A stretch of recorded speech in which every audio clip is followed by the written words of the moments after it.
Hello అండి, అందరికీ నమస్తే. Welcome back to VN natural talks.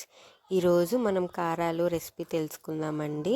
ఇక్కడ నేను రేషన్ బియ్యము, మినపప్పు, కొంచెం జీలకర్ర మనం లైట్గా ఫ్రై చేసుకొని పిండి పట్టించుకోవాలి. నేను అదే బాక్స్తో రైస్ పౌడర్ యాడ్ చేసుకున్నాను. అలాగే సేమ్ శనగపిండి కొలత అదే తీసుకున్నాను అనమాట.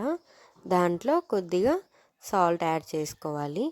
అలాగే కారం పొడిని కూడా యాడ్ చేసుకోవాలి. ఇక్కడ వాము లేదా జీలకర్రను కూడా యాడ్ చేసుకోవచ్చు. నేను జీలకర్రను యాడ్ చేసి ఒకసారి బాగా మిక్స్ చేసుకోవాలండి. ఇక్కడ మీరు టేస్ట్ చెక్ చేసుకోండి, సాల్ట్ కారము సరిపోయిందో లేదో. ఒకసారి బాగా మిక్స్ చేసుకున్నాక మనము ఆయిల్ని బాగా హీట్ చేసుకొని ఇలా పిండిలో పోసుకుంటే మనకి కారాలు అనేవి మంచిగా టేస్టీగా వస్తాయి అన్నమాట. వెంటనే చేయి పెట్టకుండా ఇలా ఒక గరిటె తీసుకొని బాగా మిక్స్ చేసుకోండి. కొద్దిగా చల్లారిన తర్వాత బాగా ఉంటలు అనేది లేకోకుండా మిక్స్ చేసుకోవాలన్నమాట. అప్పుడు మనం వాటర్ వేసి కలిపినా కూడా ఆ ఉంటలు అనేవి ఉండకుండా ఉంటుందన్నమాట. ఇప్పుడు కొద్దిగా నీళ్లు వేసుకుంటూ ముద్దలాగా మరీ సాఫ్ట్గా లేకుండా మరీ గట్టిగా లేకుండా మనకి కారాలు నొక్కేదానికి వీలుగా ఉండే విధంగా మిక్స్ చేసుకోవాలి. నేను ఇక్కడ వీడియోలో చూపిస్తున్నా కదా, సో ఈ విధంగా ఉంటే సరిపోతుందన్నమాట. ఇప్పుడు మనము ఒక కాటన్ క్లాత్ తడిపేసి దాని మీద కప్పేసి మూత పెట్టేసుకుందామండి. ఈలోపు మనం ఆయిల్ హీట్ చేసుకుందాం అన్నమాట. ఇక్కడ నేను ఒక టిప్ చూపిస్తున్నాను. నేను నిన్న కజ్జికాయలు చేశాను అనమాట. మనకి ఒకటో రెండో అవి పౌడర్ పగిలి ఆయిల్లో అంతా అయిపోయి నల్లగా ఉంటుంది కదా. సో ఏదైనా చేసుకున్నప్పుడు ఈ విధంగా ఒక స్ట్రైనర్ తీసుకొని కాటన్ పెట్టేసి కొంచెం మందంగా కాటన్ పెట్టేసి మనం ఆయిల్ని ఫిల్టర్ చేసుకుంటే మనకు చిన్న నలక అనేది కూడా మనకి మళ్ళీ ఆయిల్లోకి రాదన్నమాట. ఈ టిప్ బాగా వర్క్ చేస్తుంది. మీరు కూడా ట్రై చేసి చూడండి. చూసారు కదా, ఇక్కడ ఏమే కానీ ఆయిల్లో పడకుండా మొత్తం కాటన్ అనేది తీసేసుకుంటుంది. సో మీకు యూజ్ అవుతుంది అనేసి నేను చెప్తున్నాను. నేను ఎప్పుడైనా ఇలాగే చేస్తాను.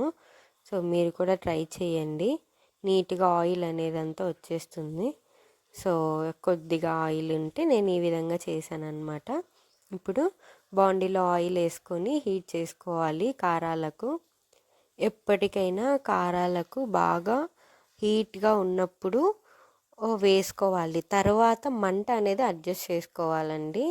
ఇక్కడ నేను మనం కారాలు వచ్చేదానికి లైట్గా ఆయిల్ అప్లై చేసి మనం ప్రిపేర్ చేసి పెట్టుకున్న ముద్దను దాంట్లో పెట్టేసి నొక్కాలి.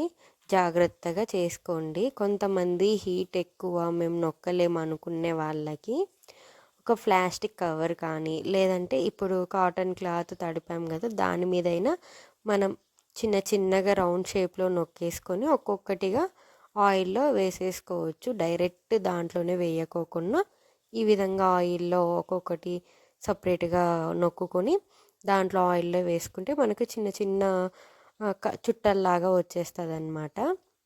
సో మీకు రెండు విధాలుగా తెలియాలనేసి ఒకటి ఇలా చేశాను. నెక్స్ట్ ఇంకా నేను ఆ విధంగానే చిన్నటి ఒత్తేసుకొని వేసుకున్నాను అనమాట.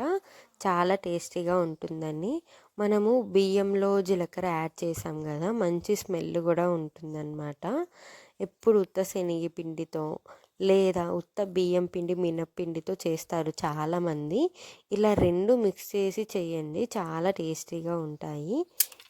ఈ విధంగా అన్నీ రెడీ చేసుకోవాలండి. చాలా సింపుల్ అన్నమాట. ఎవరి హెల్ప్ అవసరం లేకుండా మనం ఇలా ప్రిపేర్ చేసుకోవచ్చు. చూసారు కదా, చాలా క్రిస్పీగా వచ్చాయి. టేస్ట్ కూడా అలాగే ఉంటుందన్నమాట. Thank you for watching.